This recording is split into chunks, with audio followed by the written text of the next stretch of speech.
Hi guys, welcome back to my channel. And I'm back with another movie review. This movie was brought to me by Lifetime. This movie just dropped. We have the final installment of Single Black Female. So we got Single Black Female 3, the final chapter. So this gets down to the end. That's no more. Honestly, I could say this was kind of good. It was definitely necessary, but it was still left me a little bit confused. But let's just get into it. So y'all already know, if y'all watched the last one, part 2, you know Monica got charged with the murders of her boyfriend Trevor, her friend Layla, and her co-worker Kendall. And she ain't do none of that, and she basically had to serve 6 months in jail. Meanwhile, Simone, she done disappeared once again into the blue moons.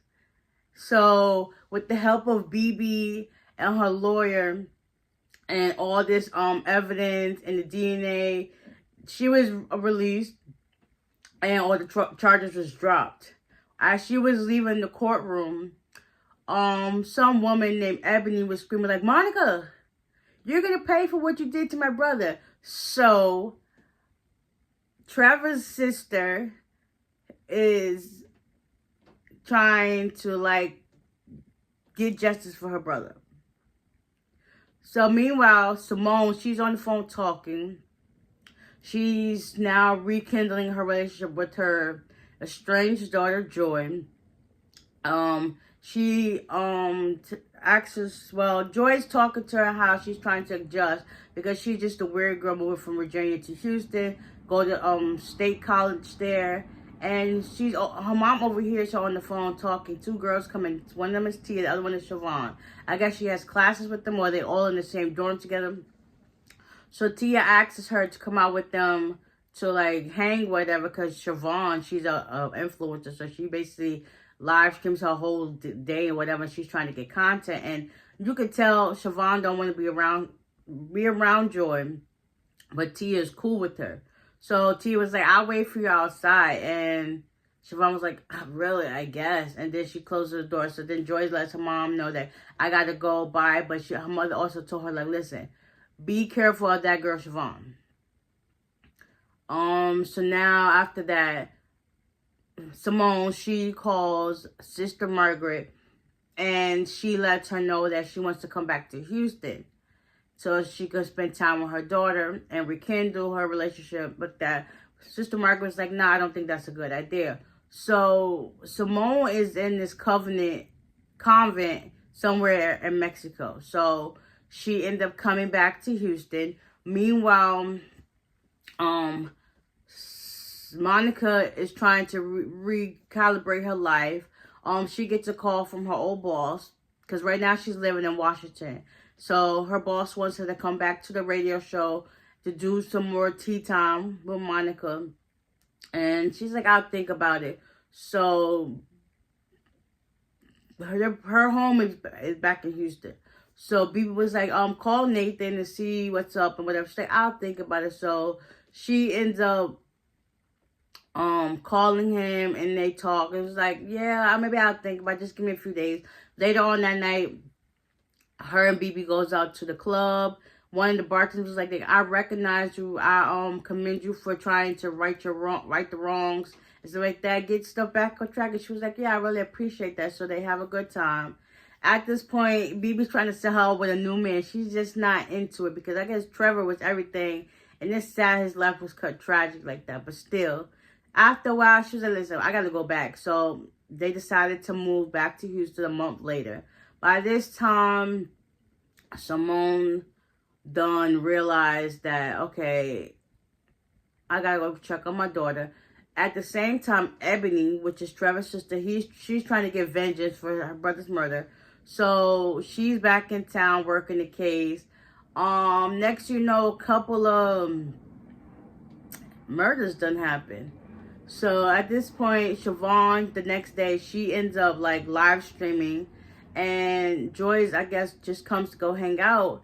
and she meets this boy, Devin. Devin happens to be in her class, a couple of her classes. And she was like, I didn't think anybody saw me. She was like, I see, I know who you are, you're Joy. And they started hitting it off. Siobhan goes up to where Devin and Joy is, and she was like, have you ever seen raw meat squirm? And they was like, huh? Next you know, Siobhan dumps a whole bowl of worms all over Joy's head, live streaming it, and everybody's laughing at her, whatever the case would be. She storms off trying to get the stuff out of her hair. Devin was like, Siobhan, you need to grow up, and he goes behind Joy. He went to go help make sure everything was cool, and then she was like, well, hey, why is everybody laughing at me? And then he was like, pulled out his phone, showed him like, what in the world? She live streamed the whole incident, so everybody's like, she's a laughing walking target. So after that, Joy and Devin become cool. They start hanging out. That becomes her man. Or they're dating, whatever the case may be. One night, Siobhan, she's walking home live stream in a dark alley, whatever. And she's saying, I know I shouldn't walk home dark, but I'm not scared. Next, you know, a car pulls up behind her and beeps the horn. She looks back like, I ain't scared of you. Driver, like, do what you want to. And she winked at the people, and people were telling her in the comments that you gotta be careful. She's like, I'm not scared. Do what you want, driver. Next when the driver comes and drives, she turns her back. Instant collision. She dies. Her phone's still live streaming, talking about somebody need to call the police.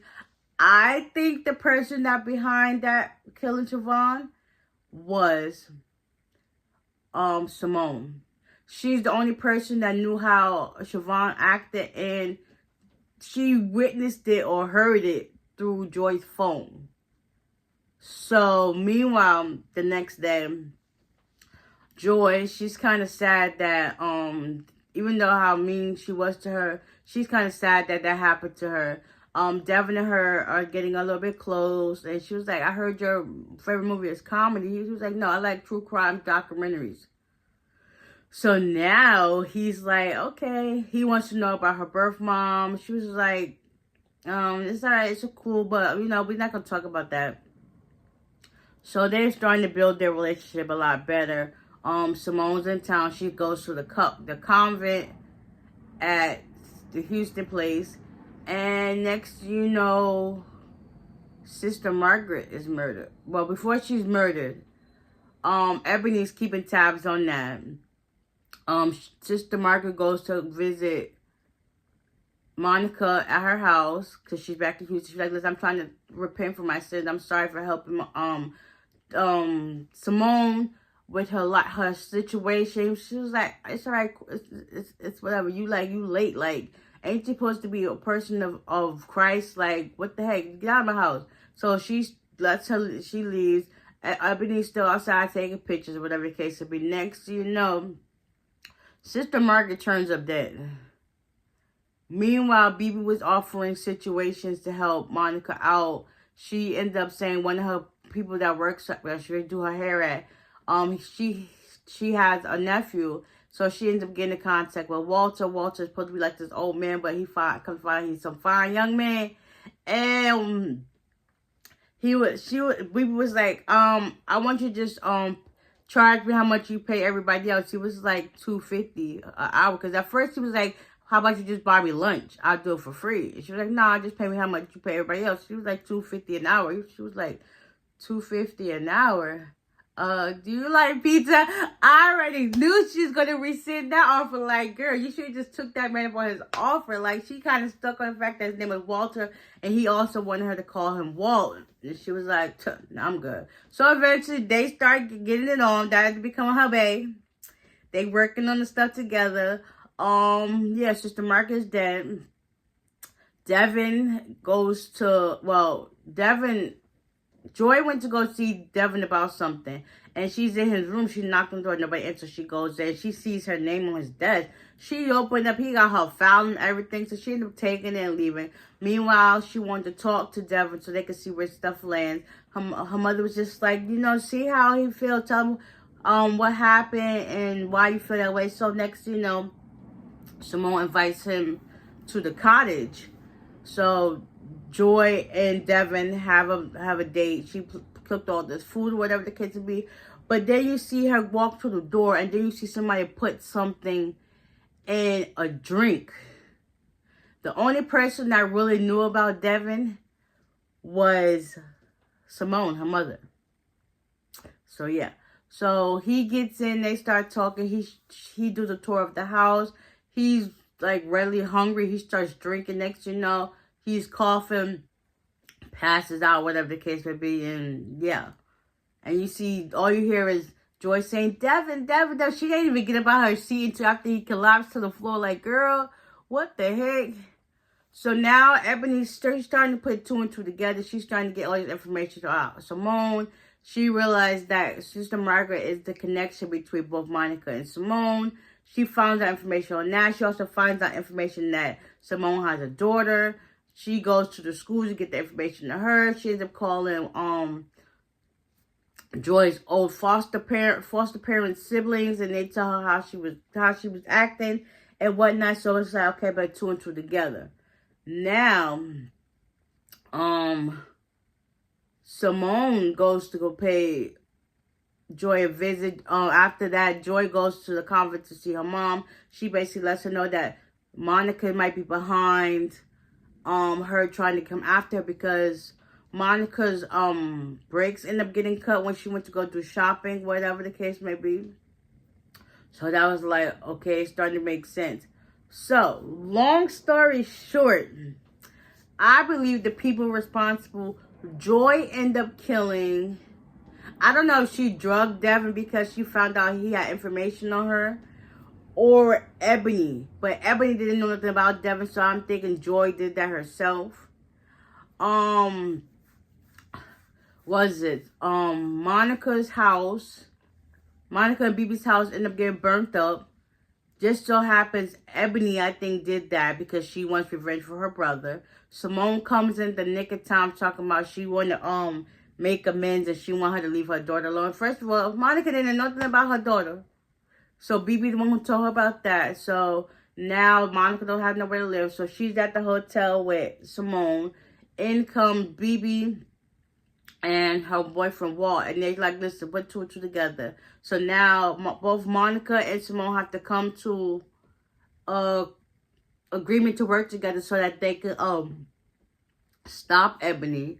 But before they can do that, Ebony showed up to the cottage where Joy is. Joy was just like, my mom is not here, and whatever the case be, she said she's probably out back. So she goes out back. Next, you know, Joy, she picks up this pitchfork, and Ebony's talking. Next, you know, things were left. She stabs Ebony with the pitchfork, and she leaves in the back. And then Simone pulls up, like, a few minutes later to the cottage to call for Joy. Joy comes in from the back, like, and Simone's there, too. And it's just like, what the heck? So, and then Joy was like, listen, I had to do it for you, Mom. I had to kill them for you because, you know, I don't want to be separated again from you. So now it makes sense that Joy was behind all the killings. That includes Siobhan for bullying her, Sister Margaret for trying to take Simone away from her, Devin for finding out the information on her, so she felt this type of way, Ebony, maybe because she thinks she was interfering with her mother's love. So yeah, at the end, Simone ends up going down for Trevor's murder. Joy ends up going down for Ebony and everybody else's murder. Monica was able to, you know, get her life back together. She started her podcast. BB ended up getting engaged to Walt on her birthday. So, yes, this movie was definitely good. It still leaves you with some unanswered questions, but if you're paying attention, you know, you put two and two together. I noticed that when I watched it, I was just like, But then I backtracked and I'm saying, yeah, that makes perfect sense. So yeah, hopefully you guys enjoyed this recap. Y'all can check it out on Lifetime. If y'all ain't got Lifetime, y'all also got Philo. You can check it out on that as well. You know, it's definitely interesting. I wish they wouldn't let it end the way it did, but hey, it is what it is. All good things come to an end. So, with that being said, give me a like, and I'll see y'all in the next one. Bye.